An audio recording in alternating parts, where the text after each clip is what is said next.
Samantala, maaari bang maghain ng petition for annulment ng kasal kahit walang pagsang-ayon ng asawa?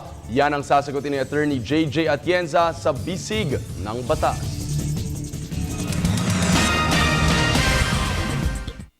Dumulog si Erickson dahil nga daw sa napagkasundoan nila mag-asawa na matapos ang isang taon na pagsasama na palaging pag-aaway na maghiwalay na lamang daw sila. At bago maghiwalay ng landas ay gumawa sila ng kasulatan na nagkakasundo sila na pareho nilang gustong ipaanal ang kanilang kasal. Nang makaalis ng bahay nilang kanyang asawa, nakatanggap na sulat si Erickson mula sa kanyang misis na nagsasabing hindi na daw siya pumapayag na ipaanal ang kasal nila, subalit patuloy pa rin daw silang maninirahan ng magkalayo. Ngayon ay gusto na daw ni Erickson mag-file ng petition for annulment. Mas mapapabilis daw bang mag-grant ang annulment nila kung maipakita niya ang kasulatan na nagkasundo nga silang magpaanal na lamang ng kasal? Paano daw kung ang misis niya ay kontra sa kanyang annulment?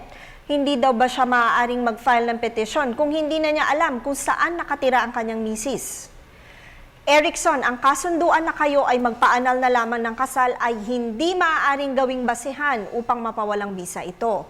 Ang Office of the Solicitor General o ang Public Prosecutor ay may kautusan sa batas na siguruhing walang kasunduang nangyari sa pagitan ng mag-asawa na sila'y maghiwalay na lamang at ipawalang bisa ang kasal.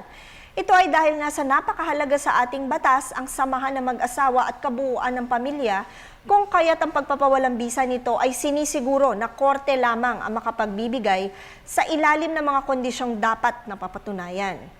Sa ikalawa mong tanong, maaari ka naman mag-file ng iyong petition kahit pa kontra ang asawa mo dito. Kung hindi naman mo o hindi mo malaman ang tirahan ng iyong asawa, maaaring maipadala ang summons sa huling tirahan na alam mo, kagaya nga ng bahay ng magulang niya o kung saan siya dating nakatira nung siya'y dalaga pa. At kung hindi na kaya ng substituted service of summons, maaari ka magpadala ng summons by publication. Maaasistihan ka naman ng iyong abogado patungkol dito. Tandaan, ang aming opinyon ay limitado lamang sa mga impormasyong inyong ibinigay sa amin at maaari itong mag-iba, depende pa sa karagdagang detalye.